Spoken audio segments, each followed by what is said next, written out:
यदि आप हमारे चैनल के सभी गाने को पसंद करते हैं तो डीडी प्रोडक्शन हाउस के यूट्यूब चैनल को लाल बटन दबा के सब्सक्राइब करें और घंटी के निशान को जरूर दबाएं। प्रेम से बोलो शिव शंकर भगवान की।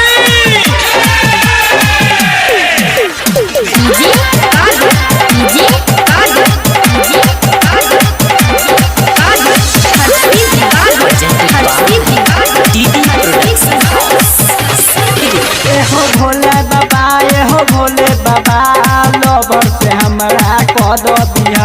एहो भोले बाबा, एहो भोले बाबा, लोबर से हमरा कद दिया। लोबर से हमरा कद दिया, लोबर से हमरा कद दिया। एहो भोले बाबा, एहो भोले बाबा, आ पूजवा से हमरा कद दिया। एहो भोले बाबा, एहो भोले बाबा, लोबर से हमरा कद दिया।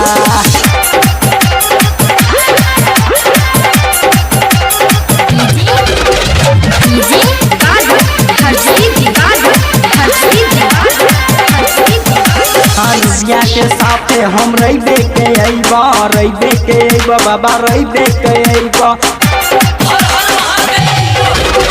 सोनिया के साथे हम जलवा चढ़ैबा, जलवा चढ़ैबा हो, जलवा चढ़ैबा। प्रीतिया के साथे हम चढ़बा पहाड़, प्रीतिया के साथे हम चढ़बा पहाड़। एहो भोला बाबा, एहो भोला बाबा, लोभर से हमारा कद दिया।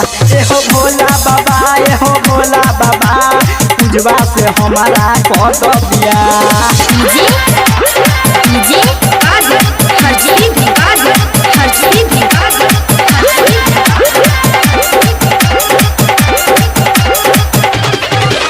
अनिसिया बिना नहीं नींदो आबै छै, नींदो आबै छै, नहीं नींदो आबै छै।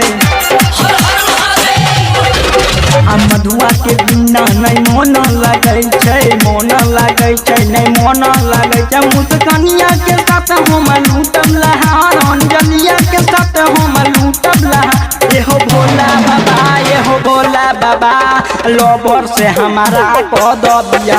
एहो भोला बाबा, एहो भोला बाबा, लोभर से हमारा कद दिया।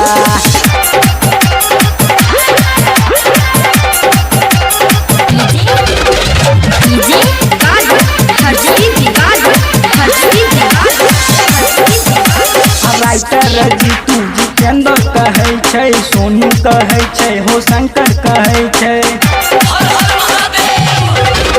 अनहिया के साथे तो रात भर रहै छै, रात भर रहै छै रे, रात भर रहै छै। अपन के तो देखो तो फूटल का पार, पानी लगा दी ओकरो जगारवा में। भोला बाबा, एहो भोला बाबा, लोबर से हमरा कद दिया। एहो भोला बाबा, एहो भोला बाबा, लोबर से हमरा कद दिया।